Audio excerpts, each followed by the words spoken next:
Pujian membuat terlena, celaan membuat waspada. Pujian ini positif, celaan itu negatif.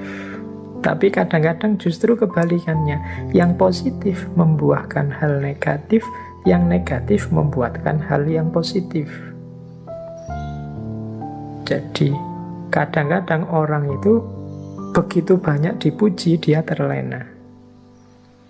Padahal dia dapat yang positif, malah buahnya negatif. Tapi ada orang yang sebaliknya. Ketika dicela banyak orang, dia terus introspeksi, waspada, jadi semakin baik. Jadi mengalami yang negatif membuahkan yang positif. Mengalami yang positif tapi malah membuahkan yang negatif. Inilah lekak-lekuknya hidup. Maka teman-teman harus selalu waspada, selalu hati-hati. Karena hidup ini punya yin yang-nya sendiri. Kalau sering dipuji orang, pujian itu tidak menambah apapun pada kualitas kita. Tapi sangat mungkin justru membuat kita terlena dan tergelincir. Celaan juga begitu. Celaan itu kalau kita memang baik dan dicela orang, celaan itu tidak mengubah yang baik jadi jelek. Dan kalau kita jelek dan dicela orang juga, ya yang jelek tetap jelek, tidak jadi baik karena dicela. Jadi ini komentar orang dari luar. Celaan itu kita posisikan negatif, pujian kita posisikan positif. Padahal kadang-kadang justru dengan celaan itu kita jadi terpacu untuk semakin baik. Sementara ketika dipuji orang kita merasa sudah besar, sudah baik, sudah tinggi, sudah penting.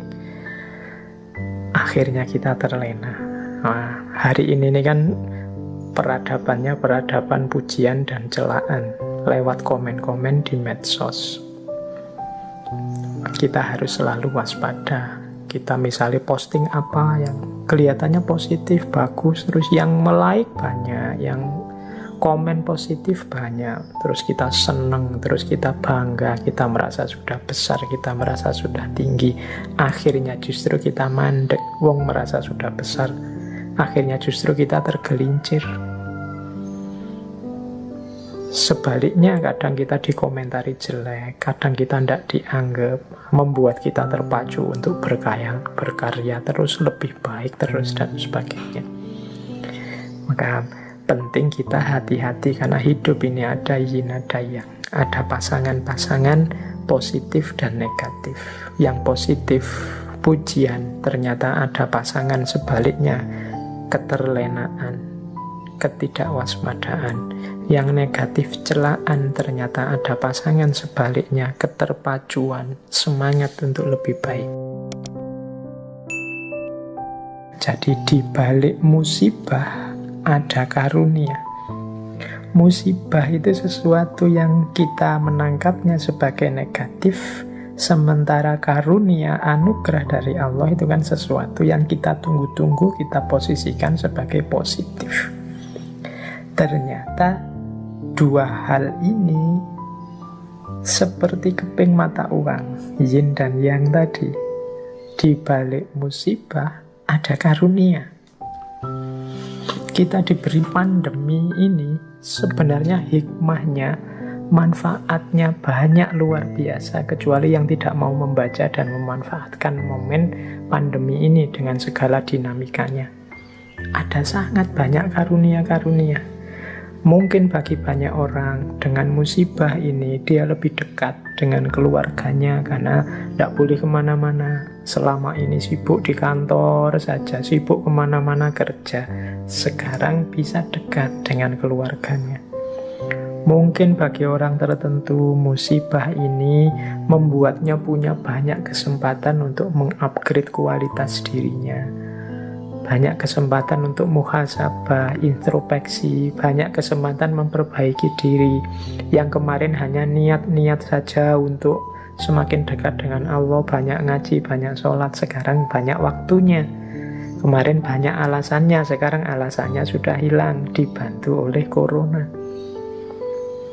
banyak musibah yang membuahkan karunia. Dua hal yang seperti bertentangan ternyata hadirnya juga bersamaan.